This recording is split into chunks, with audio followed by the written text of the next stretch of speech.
ग्वालियर में Madhya Pradesh chamber of industries के आगामी चुनाव को लेकर सरगर्मियां तेज हो गई हैं। व्हाइट हाउस पैनल से अध्यक्ष पद के प्रत्याशी पारस जैन ने उद्योगों के विकास और स्थानीय युवाओं को रोजगार दिलाने को अपनी पहली प्राथमिकता बताया है। देखिए हमारी इस पूरी रिपोर्ट में। ग्वालियर में मीडिया से चर्चा करते हुए व्हाइट हाउस पैनल के अध्यक्ष पद प्रत्याशी पारस जैन ने कहा कि उनके पीछे कार्यकाल में द्वारकाधीश मंदिर निर्माण जैसा बड़ा कार्य हुआ था और अब चुनाव जीतने के बाद वे ग्वालियर में नई उद्योग क्रांति लाने का प्रयास करेंगे। उन्होंने कहा कि भारत सरकार और प्रदेश सरकार के सहयोग से ग्वालियर में नए उद्योग स्थापित कराने का विशेष फोकस रहेगा, जिससे क्षेत्रीय युवाओं को रोजगार के अवसर मिल सके। पारस जैन ने कहा कि वे निर्णय लेने में देरी नहीं करते और व्यापारियों व उद्योगपतियों के हित में त्वरित फैसले लेने का काम करेंगे। उन्होंने यह भी कहा कि चैम्बर ऑफ कॉमर्स का मुख्य उद्देश्य उद्योग और व्यापार दोनों का विकास करना है। उन्होंने व्हाइट हाउस संरक्षण मंडल द्वारा जताए गए विश्वास पर आभार व्यक्त करते हुए कहा कि वे सभी व्यापारियों के साथ लेकर काम करेंगे।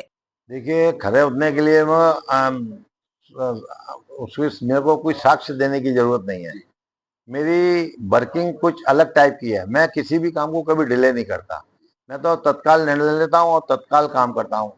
आपने द्वारकाधीश मंदिर का चूंकि विषय छेड़ दिया तो मेरे आपने समझ लो अंदर से मेरे को झकझोर दिया, क्योंकि द्वारकाधीश मंदिर का जैसे ही मेरे जहन में कोई नाम आता है, बात आती है, तो मेरे को अंदर से एकदम रोंगटे खड़े हो जाते हैं मेरे को, कि वो मेरे एक अंदर बड़ी क्यूरियोसिटी है कि द्वारकाधीश मंदिर है ग्वालियर शहर का इतना अच्छा मंदिर बनने जा रहा है। 20 शहर के बीचों बीच मंदिर बना हुआ है और उसमें बहुत एक लंबे समय से विवाद के उसमें था, वो लंबे समय विवाद के उसमें घेरे में वो मंदिर था। आज हमने बड़ी एक लंबी पूरी टीम ने लंबी लड़ाई लड़के शहर को, मंदिर को इस विवाद के घेरे से बाहर दूर करके लाए हैं।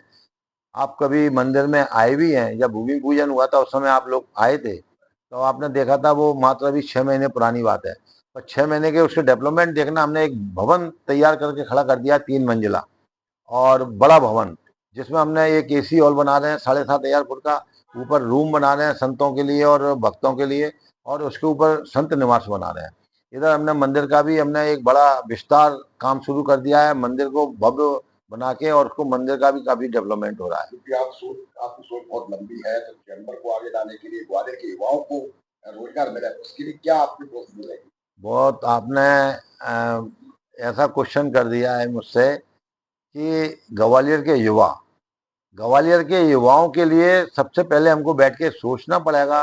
आज हमारे हर परिवार में 1 या 2 ही बच्चे हैं, और वो बच्चे यहाँ से पढ़ लिख के जब बाहर जाते हैं तो उनके पेरेंट्स के ऊपर क्या बीतती है, ये वो पेरेंट्स ही जान सकते हैं उसका दर्द।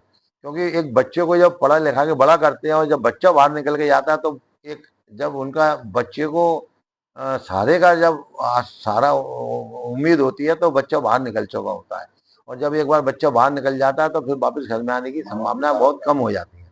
तो हम ये चाहते हैं कि हमारा जो यूथ माइग्रेशन है, यूथ है हमारे यहाँ का, वो हमारे यहाँ ही रुके। उसके लिए हमको सबसे पहले यहाँ औद्योगिक क्रांति अपने शहर में लानी पड़ेगी, उद्योगों को डेवलप करना पड़ेगा। वो भारत सरकार के माध्यम से, मध्य प्रदेश सरकार की नीतियों का जो भी है उसको यहाँ कंप्लाइंस कराना पड़ेगी।